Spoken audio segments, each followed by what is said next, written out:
The Galactic Military Academy's testing chamber hummed with energy as the holographic environment materialized around the cadets.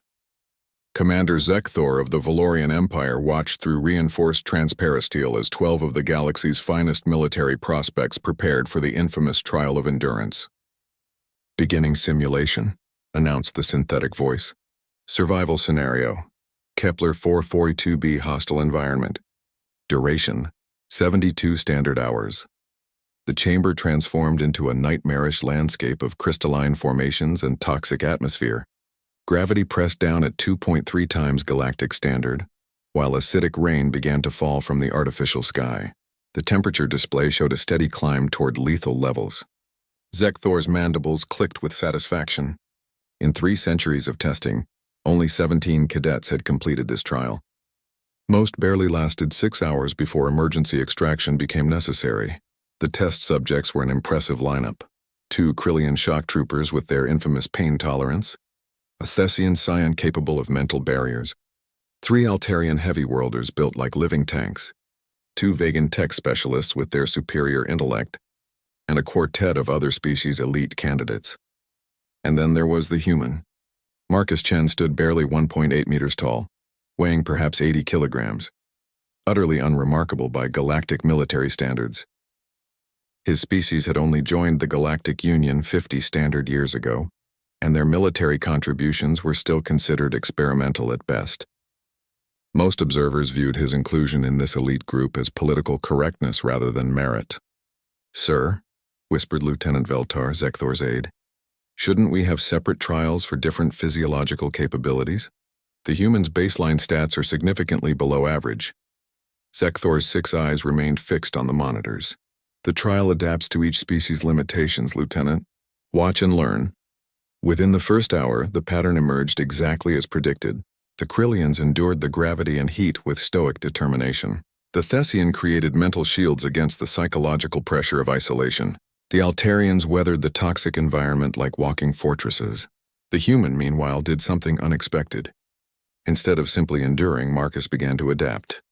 He constructed shelter from the crystalline formations, using their natural properties to filter the acidic atmosphere. When the gravity proved exhausting, he modified his movement patterns, developing an efficient gait that conserved energy.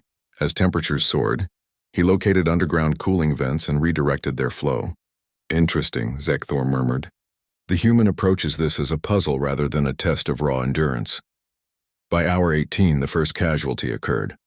One of the vegan tech specialists collapsed from heat exhaustion, despite their environmental suits. Emergency extraction beams materialized, removing them from the trial. Hour 24 saw 2 more failures.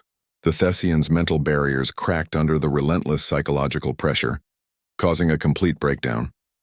One of the Altarians, seemingly invincible, finally succumbed to the cumulative toxic exposure. Marcus, however, seemed to be hitting his stride. He had fashioned tools from debris, created a water reclamation system, and established what could only be described as a thriving base camp in the hellish environment. "How is this possible?"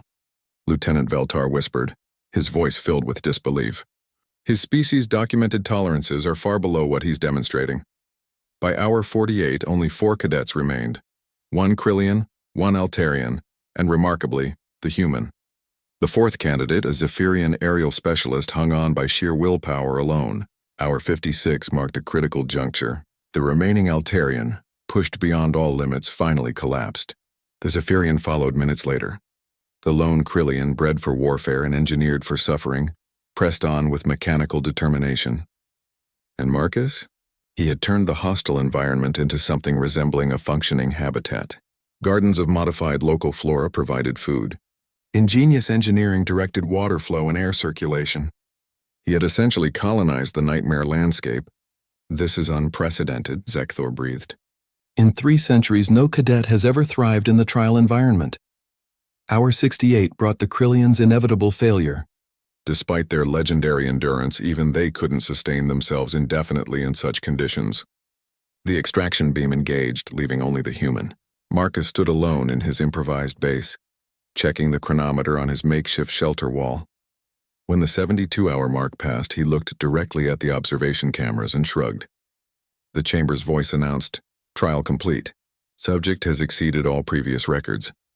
The holographic environment began to fade, but Marcus raised his hand. "Wait!" he called out, his voice carrying clearly through the communication system. "Is that it?" Zekthor leaned forward, his compound eyes wide. "What do you mean, Cadet Chen?" "Well, sir, I was just getting warmed up.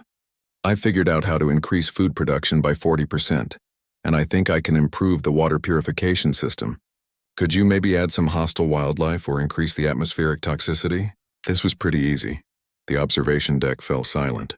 Veltar's datapad clattered to the floor. "Did the human just request," Zekthor said slowly, "a more difficult trial?" Marcus nodded enthusiastically.